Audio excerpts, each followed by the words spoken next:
Hello student, कैसे हैं आप लोग। आपके अपने परिवार पीएम टेक साइंस में आप सभी का स्वागत है। आज का हमारा टॉपिक इलेक्ट्रीशियन थ्योरी से संबंधित किसी भी कंपटीशन एग्जाम के लिए ऑब्जेक्टिव क्वेश्चन बहुत ही महत्वपूर्ण होंगे और यह आपका वीडियो ट्रांसफार्मर के बेसिक से बेसिक क्वेश्चन आपको सॉल्व कराएंगे। तो आइए हम लोग स्टार्ट करते हैं इस सेशन का पहला क्वेश्चन। और आपको सभी क्वेश्चन पर 4 से 5 सेकंड तक का समय मिलेगा। आप जिस क्वेश्चन के बारे में जानते हैं या जिस क्वेश्चन में आपको डाउट हो तो आप कमेंट करके जरूर बताइए। ये क्या टेस्ट से संबंधित भी आपका ये क्वेश्चन होगा, ठीक है। तो आइए हम लोग स्टार्ट करते हैं। पहला क्वेश्चन यहाँ पर दिया है कि ट्रांसफार्मर किस सिद्धांत पर कार्य करता है। आपको बताना है कि ट्रांसफार्मर पहला क्वेश्चन है कि ट्रांसफार्मर किस सिद्धांत पर कार्य करता है। ट्रांसफार्मर किस सिद्धांत पर कार्य करता है, ठीक है। किस सिद्धांत पर कार्य करता है ट्रांसफार्मर, आपको बताना है। यहाँ पर ऑप्शन दिया अन्योन्य प्रेरण। अन्योन्य प्रेरण इंग्लिश में हो जाएगा ये म्यूचुअल इंडक्शन। और ये आपका सेल्फ इंडक्शन, स्वप्रेरण, सेल्फ इंडक्शन, ओम्स लॉ और ये फ्लेमिंग्स रूल। आपको बताना है कि कौन सा ऑप्शन सही होगा। तो यहाँ पर ट्रांसफार्मर अन्योन्य प्रेरण के सिद्धांत पर कार्य करता है। ट्रांसफार्मर के सिद्धांत पर कार्य करता है तो अन्योन्य प्रेरण यानी म्यूचुअल इंडक्शन के सिद्धांत पर कार्य करता है। नेक्स्ट क्वेश्चन, ट्रांसफार्मर में जिस वाइंडिंग को इनपुट स्रोत से संयोजित किया जाता है वह कहलाती है।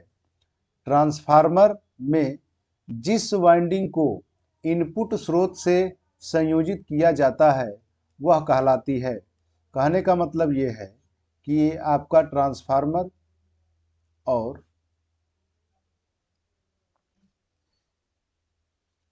ये आपका वाइंडिंग किया हुआ है, इधर आप इनपुट देना है और ये हो गया आपका आउटपुट। तो ट्रांसफार्मर के जिस साइड आप इनपुट देते हैं उसको क्या कहते हैं।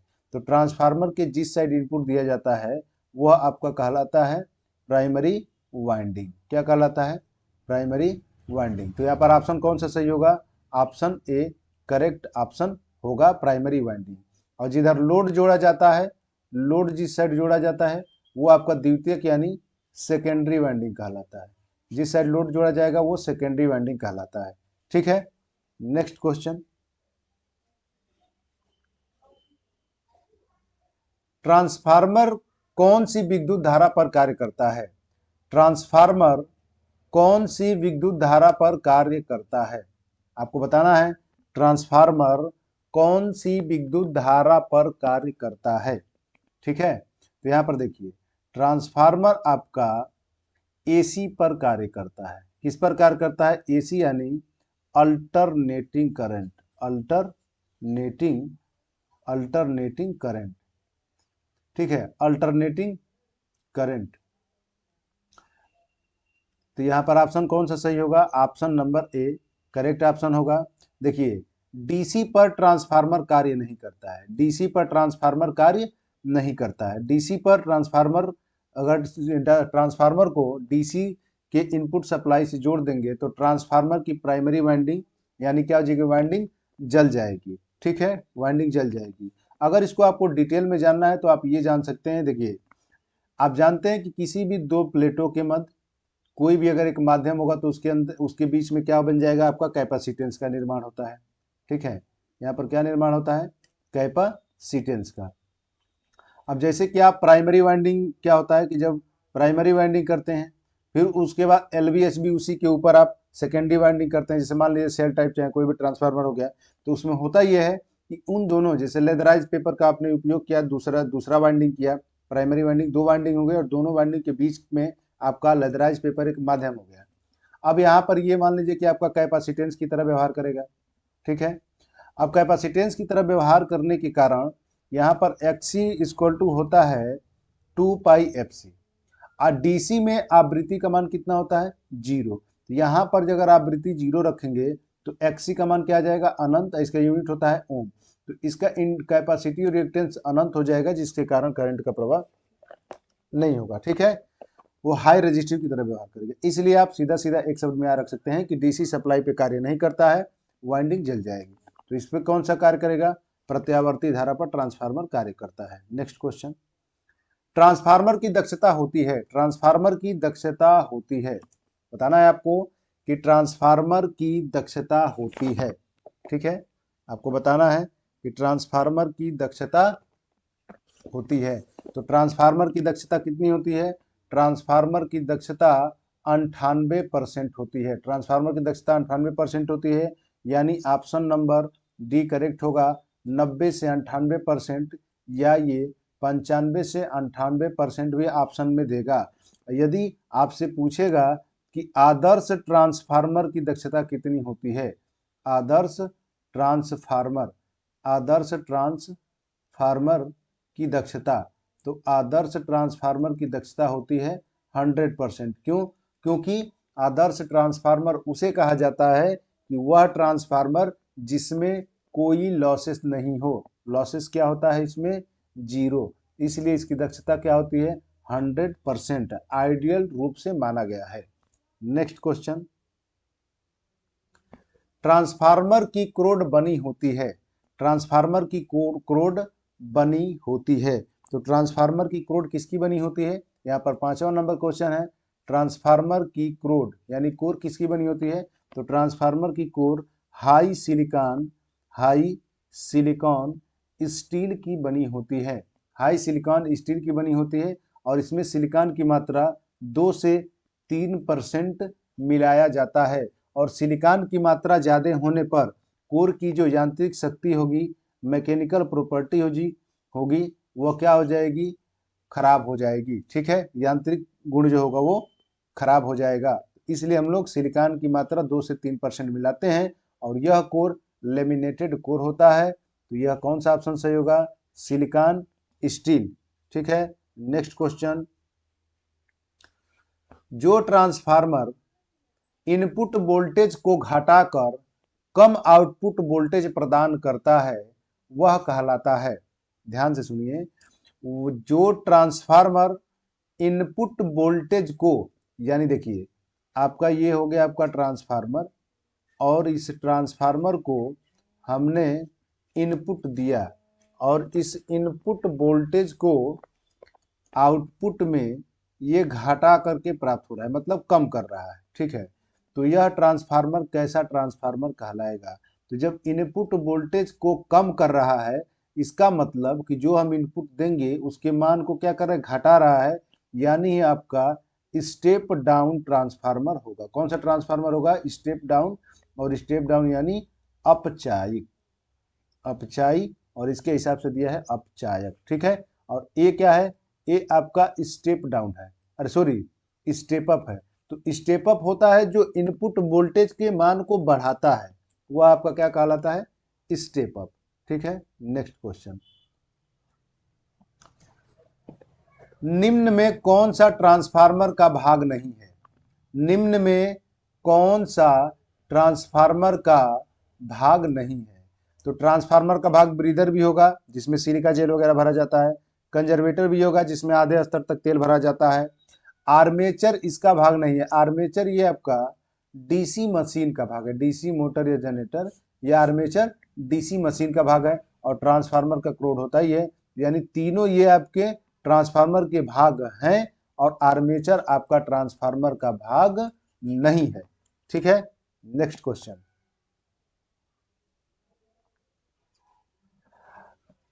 8वां, ट्रांसफार्मर की दक्षता का सूत्र क्या होता है, ट्रांसफार्मर की दक्षता का सूत्र क्या होता है, इसको व्यक्त करते हैं ईटा से। और ट्रांसफार्मर की दक्षता होता है कि आउटपुट बटे में इनपुट गुणे परसेंटेज में बदलते हैं तो 100। तो यहाँ पर क्या होगा, आउटपुट अपान में इनपुट इंटू 100, ये ट्रांसफार्मर की दक्षता का सूत्र होता है। ठीक है, नेक्स्ट वीडियो।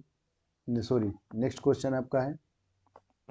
देखिए, जिस क्वेश्चन में आपको डाउट हो आप कमेंट करके बताइए, और वीडियो को ज़्यादा से ज़्यादा अदर ग्रुप में शेयर कीजिए, ठीक है। अपने फ्रेंडों को शेयर कीजिए, जिससे उनको भी इसका बेनिफिट मिलेगा। जितने लोग भी आपसे ग्रुप में जुड़े हुए हैं सबको ये वीडियो फॉरवर्ड कीजिए, ठीक है। देखिए, ट्रांसफार्मर ट्रांसफार्मर में भावर धारा हानि रोकने का क्या उपाय है?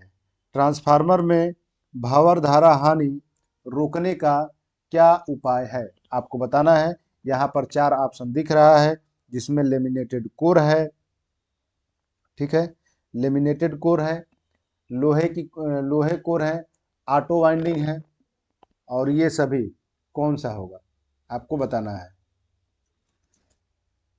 ट्रांसफार्मर में भावर धारा हानि रोकने का क्या उपाय है,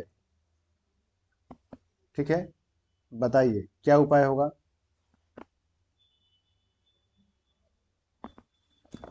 लेमिनेटेड कोर, ठीक है, क्या होता है? लेमिनेटेड कोर, भावर धारा यानी ईडी करंट, ईडी करंट, ठीक है, ईडी करंट भावर धारा हानि रोकने का उपाय रोकने के लिए लेमिनेटेड कोर का प्रयोग किया जाता है, ठीक है। आपका लोहे की कोर जो है वो क्रोड हो जाएगा, ऑटो वाइंडिंग, इसमें से आपकी लेमिनेटेड कोर परफेक्ट आंसर होगा, ठीक है। नेक्स्ट क्वेश्चन, किस प्रकार के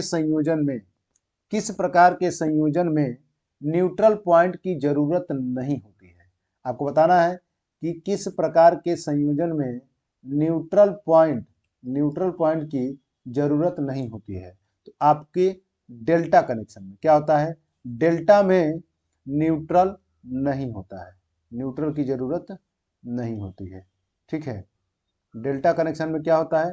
न्यूट्रल नहीं होता है। और आपके स्टार कनेक्शन में क्या होता है? न्यूट्रल होता है, ठीक है। तो किस प्रकार के संयोजन में न्यूट्रल पॉइंट की जरूरत नहीं होती है? तो डेल्टा कनेक्शन में न्यूट्रल नहीं होता है, ठीक है। नेक्स्ट क्वेश्चन, या देखिए एक चीज और, अगर ये ट्रांसफार्मर से संबंधित है तो आप एक चीज और बता सकते हैं। अगर यहाँ पर डेल्टा नहीं है, ठीक है, अगर मान लीजिए यहाँ पर डेल्टा ना हो और वह ट्रांसफार्मर आपका डिस्ट्रीब्यूशन हो, तो उस कंडीशन में आप डेल्टा स्टार ट्रांसफार्मर का उपयोग करते हैं, और डेल्टा प्राइमरी के लिए होता है, तो वहां पर भी आपका न्यूट्रल नहीं होगा, ठीक है, न्यूट्रल नहीं होगा, ठीक है। नेक्स्ट क्वेश्चन, सिलिका जेल कहाँ भरा जाता है? सिलिका जेल कहाँ भरा जाता है, आपको आंसर बताना है। सिलिका जेल कहाँ भरा जाता है? तो सिलिका जेल आपका ब्रीदर में भरा जाता है। सिलिका जेल कहाँ भरा जाता है? ब्रीदर में भरा जाता है। यहाँ पर क्या होते हैं, सब सिलिका जेल भरा होता है, ब्रीदर में होता है, ठीक है, ब्रीदर में। और सिलिका जेल का कलर क्या होता है? अगर वो सही है तो ब्लूइश यानी नीला होता है, अगर सिलिका जेल खराब होगा तो पिंक यानी गुलाबी होगा। और आज के डेट में वाइट कलर का भी सिलिका जेल उपयोग किया जाता है, ठीक है। नेक्स्ट क्वेश्चन, एक वाइंडिंग वाला ट्रांसफार्मर है, आपको बताना है कि एक वाइंडिंग वाला ट्रांसफार्मर है, सिंगल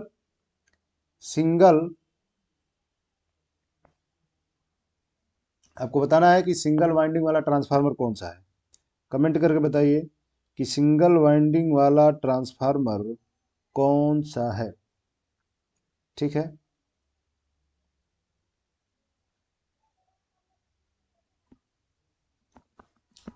यहाँ पर step up transformer, step down transformer, auto transformer, इनमें से कोई देखिए। स्टेप अप ट्रांसफार्मर में भी 2 वाइंडिंग होता है, एक प्राइमरी एक सेकेंडरी।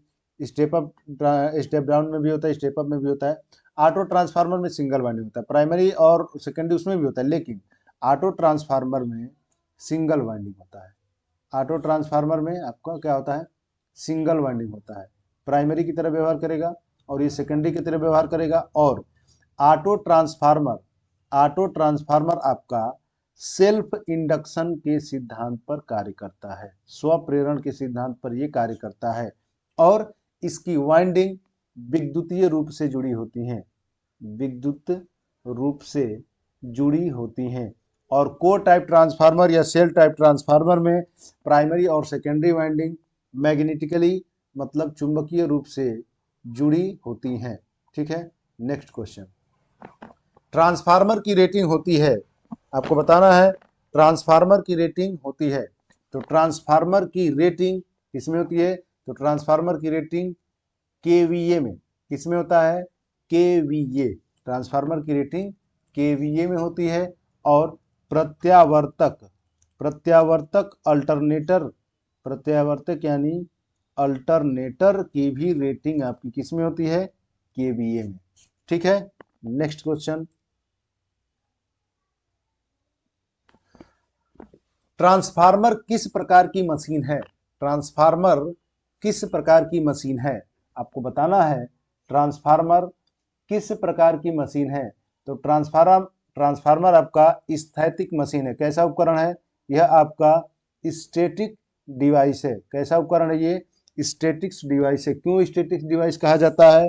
क्योंकि ट्रांसफार्मर के अंदर कोई रोटेशनल पार्ट या प्राइमरी या सेकेंडरी वाइंडिंग के बीच कोई सापेक्षिक गति नहीं होता है। तो हम दूसरे शब्दों में ये कह सकते हैं कि प्राइमरी और सेकेंडरी वाइंडिंग के बीच कोई सापेक्षिक गति नहीं होता है, या no relative motion between primary and secondary winding. तो इसके लिए कौन सा होगा?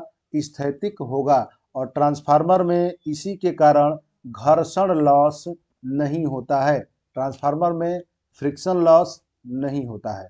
ठीक है, नेक्स्ट। क्रोड की संरचना के आधार पर ट्रांसफार्मर कितने प्रकार के होते हैं?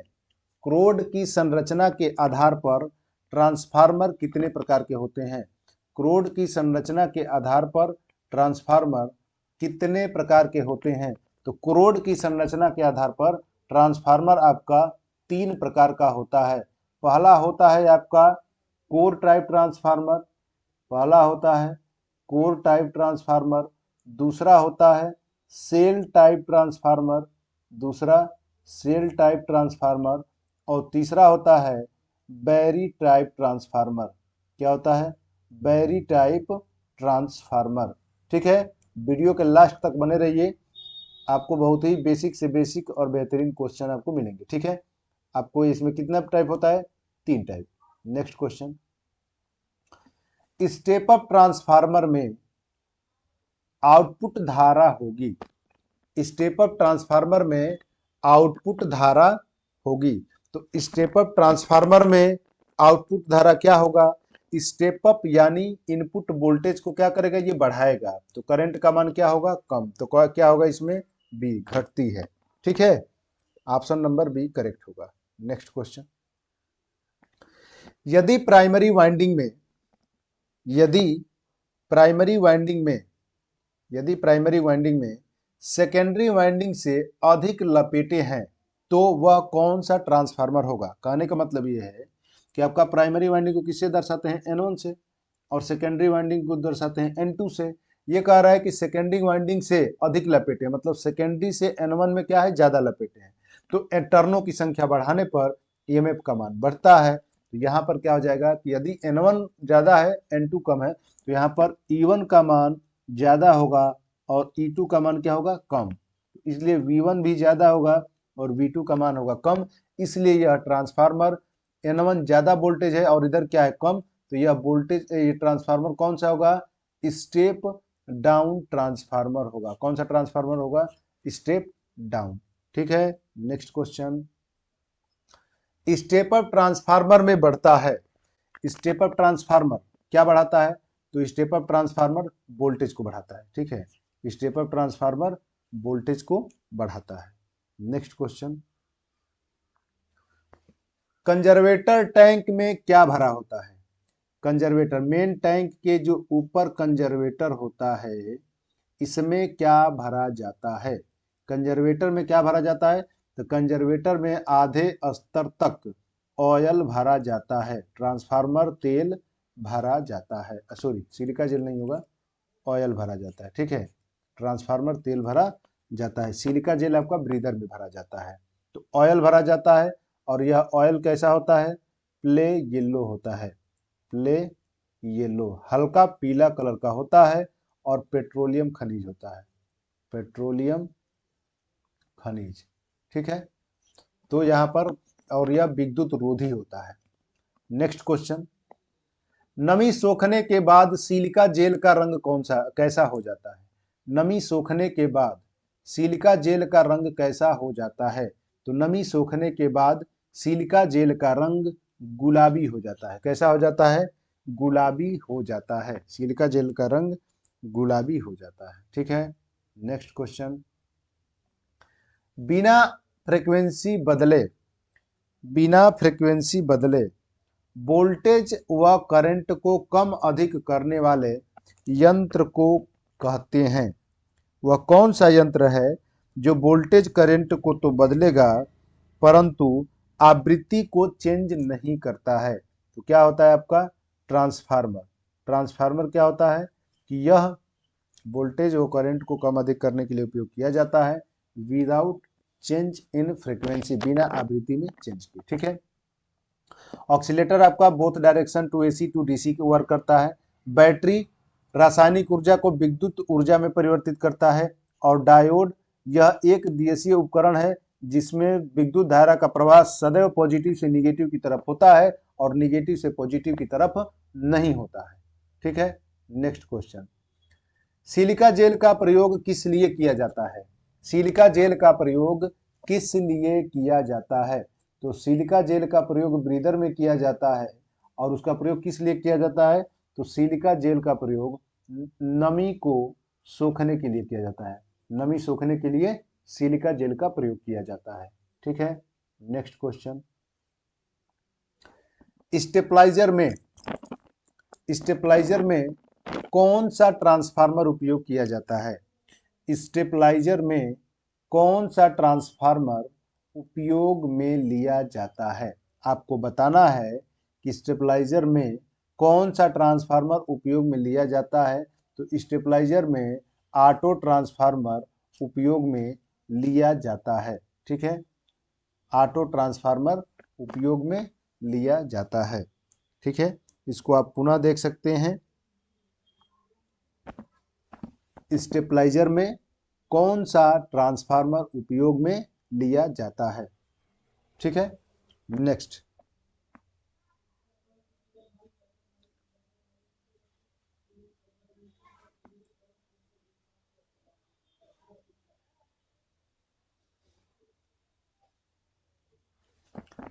क्लिप ऑन मीटर में कौन सा ट्रांसफार्मर उपयोग में लिया जाता है? आपको बताना है कि क्लिप ऑन मीटर में कौन सा ट्रांसफार्मर उपयोग में लिया जाता है। क्लीन अप मीटर में कौन सा ट्रांसफार्मर उपयोग में लिया जाता है? तो करंट ट्रांसफार्मर उपयोग में लिया जाता है। ठीक है, कौन सा ट्रांसफार्मर लिया जाता है?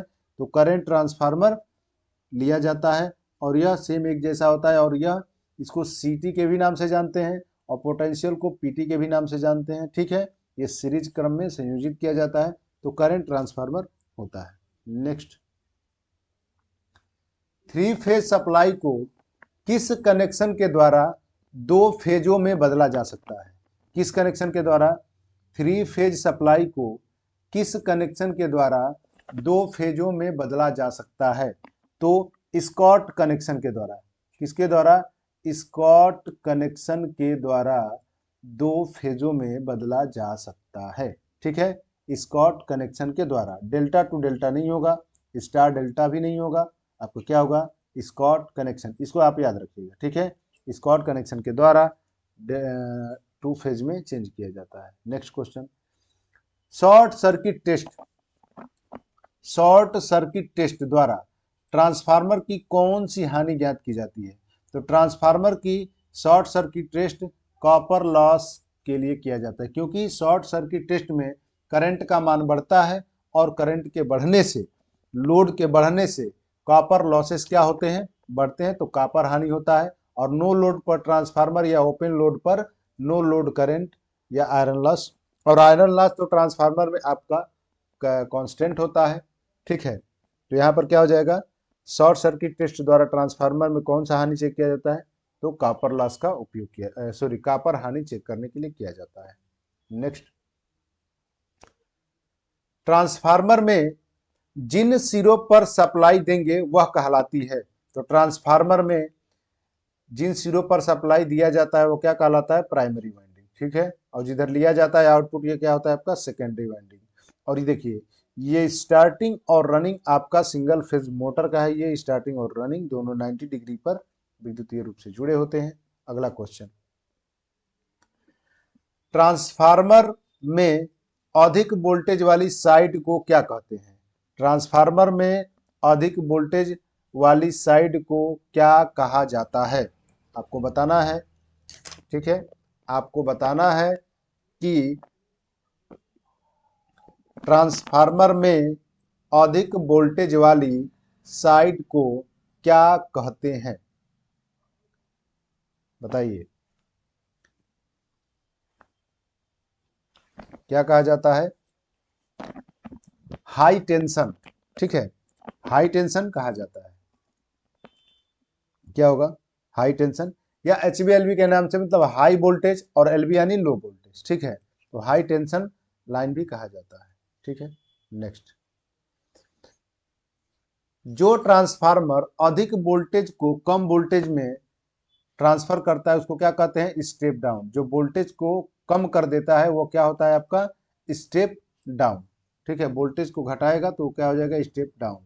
नेक्स्ट, ट्रांसफार्मर की वाइंडिंग किस नाम से जानी जाती है। ट्रांसफार्मर की वाइंडिंग किस नाम से जानी जाती है, यहाँ पर ऑप्शन दिया है, आपको बताना है कि ट्रांसफार्मर की वाइंडिंग किस नाम से जानी जाती है। तो ट्रांसफार्मर की वाइंडिंग प्राइमरी और व सेकेंडरी के नाम से जानी जाती है, प्राइमरी और सेकेंडरी के नाम से जानी जाती है, ठीक है। रनिंग व स्टार्टिंग ये सिंगल फेज मोटर में होता है, और सीरीज व शंट ये डीसी मशीन में होता है, ठीक है। नेक्स्ट, ट्रांसफार्मर तेल को किस यंत्र द्वारा टेस्ट किया जाता है, ठीक है। ट्रांसफार्मर तेल को किस यंत्र द्वारा टेस्ट किया जाता है, तो आपको बताना है ट्रांसफार्मर ऑयल को किस यंत्र द्वारा टेस्ट किया जाता है, तो ऑयल टेस्टिंग किट, ठीक है। ऑयल टेस्टिंग किट के द्वारा आपको यंत्र का टेस्ट किया जाता है ऑयल का, इसको याद रखना है। और ट्रांसफार्मर के तेल का फ्लैश पॉइंट कितना होता है, ट्रांसफार्मर के तेल का फ्लैश पॉइंट कितना होता है, 140 डिग्री सेंटीग्रेड, 140 डिग्री सेंटीग्रेड। जिस पर ट्रांसफार्मर के तेल में आग लग जाता है उसे कहा जाता है फ्लैश पॉइंट। 140 डिग्री सेंटीग्रेड होता है, और फ्रीजिंग पॉइंट -4 डिग्री सेंटीग्रेड होता है। नेक्स्ट क्वेश्चन, ट्रांसफार्मर में ताप मापने के लिए क्या लगाया जाता है। ट्रांसफार्मर में ताप मापने के लिए क्या लगाया जाता है, तो ट्रांसफार्मर में तापमान मापने के लिए आपका ताप गेज लगाया जाता है। क्या लगाया जाता है, ताप गेज। एमीटर क्या मापता है, एमीटर आपके करंट को मापता है। वोल्टमीटर वोल्टेज को मापता है। प्रेशर गेज दबाव को, ठीक है। तो क्या हो जाएगा, ताप गेज। नेक्स्ट क्वेश्चन, जिस ट्रांसफार्मर की दक्षता 100% हो क्या कहा जाता है। यहाँ पर 33 नंबर है कि जिस ट्रांसफार्मर की दक्षता 100% हो उसे क्या कहा जाता है। 100% यानी 100%। तो कौन सा ट्रांसफार्मर होगा, आदर्श ट्रांसफार्मर। कौन सा ट्रांसफार्मर होता है, आदर्श ट्रांसफार्मर की दक्षता 100% होती है, ठीक है। नेक्स्ट क्वेश्चन, जिस ट्रांसफार्मर में वाइंडिंग कोर से घिरी होती हैं उसे क्या कहते हैं, ठीक है। आपको बताना है, जिस ट्रांसफार्मर में वाइंडिंग कोर घिरी होती हैं उसे क्या कहते हैं।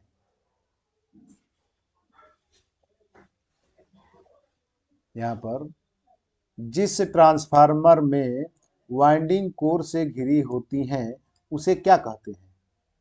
ऑप्शन आपके सामने है, ठीक है, ऑप्शन आपके सामने है, उसे क्या कहा जाता है?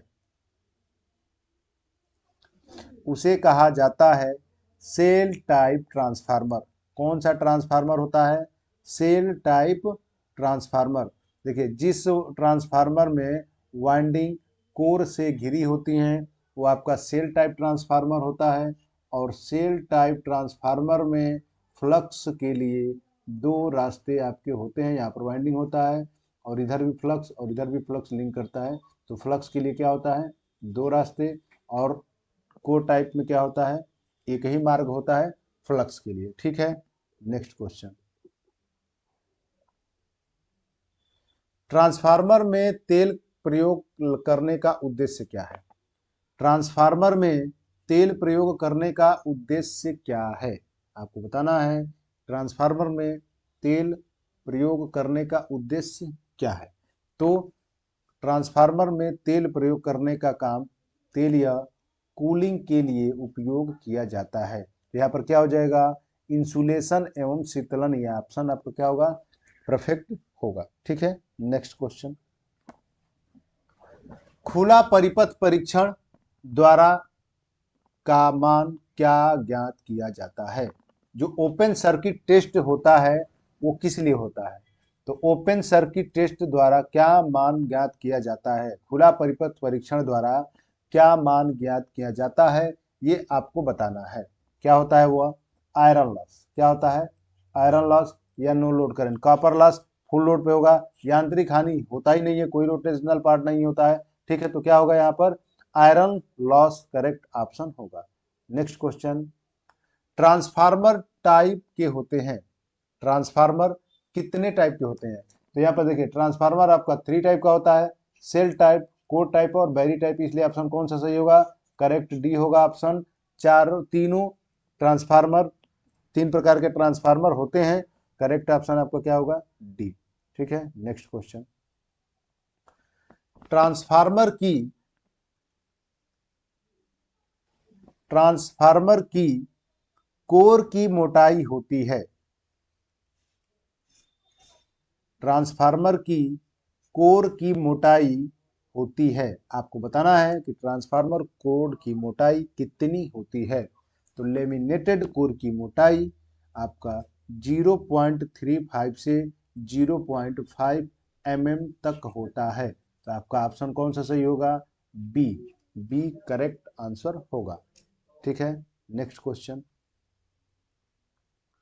कोर टाइप ट्रांसफार्मर में चुंबकीय परिपथ के मार्ग होते हैं।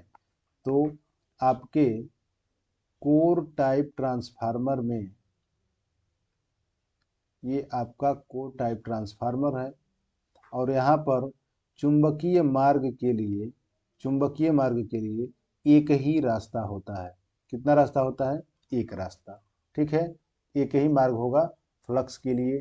क्या हो जाएगा ये? Option number C. Next question, PT को किस नाम से जानते हैं? पीटी को किस नाम से जानते हैं? तो देखिए यहाँ पर इंस्ट्रूमेंट ट्रांसफार्मर होते हैं आपके 2 टाइप के, ठीक है। एक होता है सीटी और दूसरा होता है पीटी। सीटी आपका करंट ट्रांसफार्मर होता है, करंट ट्रांसफार्मर। और पीटी होता है पोटेंशियल ट्रांसफार्मर, पोटेंशियल ट्रांसफार्मर। इसको जोड़ा जाता है पैरेलल यानी समांतर क्रम में और इसको जोड़ा जाता है किसमें? सीरीज क्रम में, ठीक है। तो ये पीटी का मतलब क्या है? पोटेंशियल ट्रांसफार्मर या विभव ट्रांसफार्मर, ठीक है। नेक्स्ट क्वेश्चन, ट्रांसफार्मर के मुख्य बॉडी के ऊपर स्थापित होता है। ट्रांसफार्मर के मुख्य बॉडी के ऊपर स्थापित होता है। आपको बताना है कि ट्रांसफार्मर के मुख्य बॉडी के ऊपर स्थापित होता है। ट्रांसफार्मर के मुख्य बॉडी के ऊपर स्थापित होता है। बताना है क्या होता है। तो यहाँ पर क्या होता है? कंजरवेटर। क्या लगा होता है? कंजरवेटर टैंक होता है जिसमें आधे स्तर तक तेल भरा होता है, ठीक है। नेक्स्ट क्वेश्चन, वह ट्रांसफार्मर वह ट्रांसफार्मर कौन सा है जिसमें केवल एक वाइंडिंग होती है? वह ट्रांसफार्मर कौन सा है जिसमें केवल एक वाइंडिंग होती है? तो इसमें आपका ऑटो ट्रांसफार्मर होता है जिसमें केवल एक वाइंडिंग प्रयोग की जाती है। नेक्स्ट क्वेश्चन,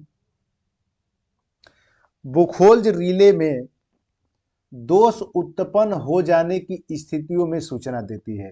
देखिए, बुखोल्ज रिले जो होता है, बुखोल्ज रिले, वह कौन सी स्थिति में वो सूचना देने का कार्य करता है? कौन सा ऐसा दोष होगा जिसमें? तो देखिए, बुखोल्ज रिले जो होता है वह आपके इंटरनल इंटरनल दोष जो होता है उसको सूचना देने का कार्य करता है। अलार्म बजाकर बुखोल्ज रिले में दो आपके अलार्म होते हैं। एक आपका होता है शॉर्ट सर्किट, सॉरी, तेल का स्तर अचानक हीट होकर के बढ़ेगा तो, या तेल का स्तर घटने लगता है तब। तो यहाँ अलार्म बेल बजाकर सूचना देने का ये कार्य करता है। ठीक है। नेक्स्ट क्वेश्चन, अगर इस बुखोल्ज रिले के डिटेल आपको जानना है तो आपको चैनल पर आपका इसका वीडियो मिल जाएगा, आप वहां से इसका डिटेल देख सकते हैं। ठीक है। नेक्स्ट क्वेश्चन, ट्रांसफार्मर के लॉस को कांस्टेंट लॉस भी कहते हैं। वह कौन सा लॉस है जिसको हम लोग कांस्टेंट लॉस के नाम से जानते हैं, नियत लॉस के नाम से जानते हैं? तो आयरन लॉस। ठीक है, आयरन लॉस को हम लोग कांस्टेंट लॉस के नाम से जानते हैं। इस पर लोड का कोई प्रभाव नहीं पड़ता है, यह एक प्रकार का कांस्टेंट लॉस होता है। ठीक है। नेक्स्ट क्वेश्चन, ट्रांसफार्मर के, आपको बताना है कि ट्रांसफार्मर के ईएमएफ समीकरण का सूत्र क्या है? ठीक है, ट्रांसफार्मर के ईएमएफ इक्वेशन का सूत्र क्या है? आप कमेंट करके बताइए कि ट्रांसफार्मर के ईएमएफ इक्वेशन क्या होंगे।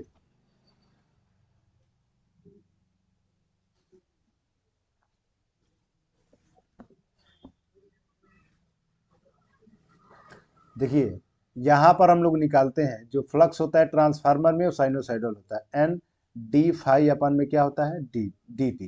तो यहाँ से फाई के लिए भी मान निकालेंगे, ये हो जाएगा phi m sine omega t. तो यहाँ पर रख करके माइनस एन और डी बटा में डी टी, यहाँ पर जब इसका मान रखेंगे फाई साइन ओमेगा टी, अवकलन करेंगे, यहाँ से आपको फार्मूला मिल जाएगा।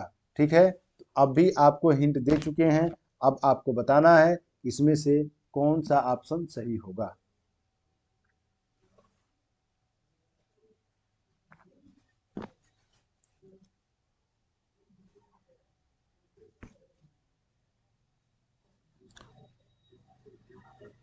देखिए, ट्रांसफार्मर इक्वेशन के लिए आपका ऑप्शन यहाँ पर दिया है कि E equal to 4.4 phi N, वहाँ पर क्या होता है फाई मैक्स। ठीक है, फाई मैक्स मतलब मैक्सिमम वोल्टेज जो होगा वो भी ज्या तरंग होगा, करंट जो होगा वो भी ज्या तरंग होगा, और आपका जो फ्लक्स उसमें बनेगा ट्रांसफार्मर में वो भी आपका ज्या तरंग के ही रूप में बनेगा। वहाँ पर वोल्टेज आपका वी मैक्स होगा, करंट आपका आई मैक्स होगा, यहाँ पर फ्लक्स क्या होगा फाई एम होगा।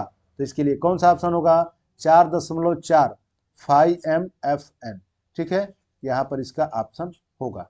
ठीक, यहाँ पर जब अवकलन करेंगे तो ओमेगा आपका इसमें से आपको मान करके लगाना पड़ेगा, अगर मैथ वगैरह जानते हैं। ओमेगा का मान क्या होता है 2 पाई एफ, तो एफ यहाँ से ओमेगा का मान रखेंगे, ठीक है 2 पाई, और उसका मान रखेंगे, और यहाँ पर साइन ओमेगा टी उसको चेंज हो जाएगा कॉस ओमेगा टी में, फिर उसको जो है वो में चेंज करेंगे तो यहाँ पर आपको मान मिल जाएगा। ठीक है। नेक्स्ट क्वेश्चन, ऑटो ट्रांसफार्मर किस सिद्धांत पर कार्य करता है? तो ऑटो ट्रांसफार्मर में एक वाइंडिंग होता है और यह आपका सेल्फ इंडक्शन के सिद्धांत पर कार्य करता है। बहुत ही बेसिक क्वेश्चन है ये। ठीक है, सेल्फ इंडक्शन के सिद्धांत पर कार्य करता है। सॉरी, ये तो आपका इंडक्शन है, ये नहीं होगा, सेल्फ इंडक्शन। ठीक है, सेल्फ इंडक्शन पे कार्य करता है, और यह सेल्फ, यही होगा आपका ऑप्शन ए, ये डी ऑप्शन नहीं होगा। ठीक है, सेल्फ ये इंडक्टेंस है, इसको ध्यान देना, ये आपका इंडक्टेंस है, और ट्रांसफार्मर किस में कार्य करता है नॉर्मल, ये म्यूचुअल इंडक्शन, जैसे कोर और सेल टाइप होंगे तो। नेक्स्ट क्वेश्चन, करंट ट्रांसफार्मर तथा पोटेंशियल ट्रांसफार्मर किसके प्रकार है? सीटी यानी करंट ट्रांसफार्मर, पोटेंशियल पीटी, ये दोनों किस प्रकार के ट्रांसफार्मर के प्रकार हैं? तो इंस्ट्रूमेंट ट्रांसफार्मर। कैसा है? इंस्ट्रूमेंट ट्रांसफार्मर के ही प्रकार होते हैं। नेक्स्ट क्वेश्चन, बुखोल्ज रिले किस स्थिति में कार्य करता है? बुखोल्ज रिले किस स्थिति में कार्य करता है? आपको बताना है कि बुखोल्ज रिले किस स्थिति में कार्य करता है। यहाँ पर दिया है कि बाह्य दोष पैदा हो जाने की स्थिति में, आंतरिक दोष पैदा हो जाने की स्थिति में, शॉर्ट सर्किट हो जाने की स्थिति में, आंतरिक तथा बाह्य दोनों पैदा होने की स्थिति में। नहीं, यह ट्रांसफार्मर के आंतरिक दोष पैदा हो जाने की स्थिति में सूचना देता है। ठीक है। नेक्स्ट क्वेश्चन, ऑटो ट्रांसफार्मर का मुख्य लाभ क्या है? आपको बताना है कि ऑटो ट्रांसफार्मर का मुख्य लाभ क्या है। ऑटो ट्रांसफार्मर का मुख्य लाभ क्या है?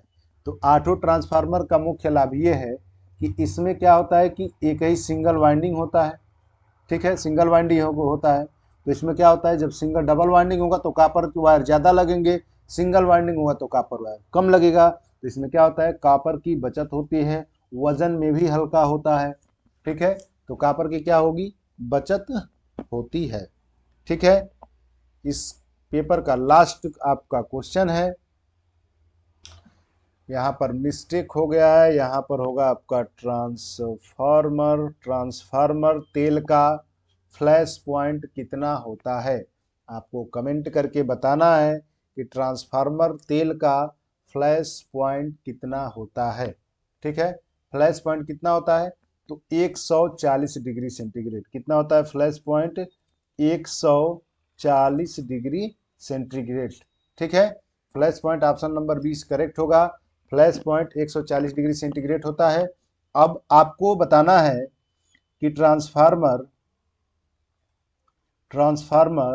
ऑयल का फ्रीजिंग पॉइंट कितना होता है? फ्रीजिंग पॉइंट कितना होता है? कौन सा वह टेम्परेचर होता है जिस पर ट्रांसफार्मर का ऑयल जम जाता है? ठीक है, तो आपको कमेंट बॉक्स में कमेंट करके बताइए। ठीक है, ये लास्ट क्वेश्चन था आपका।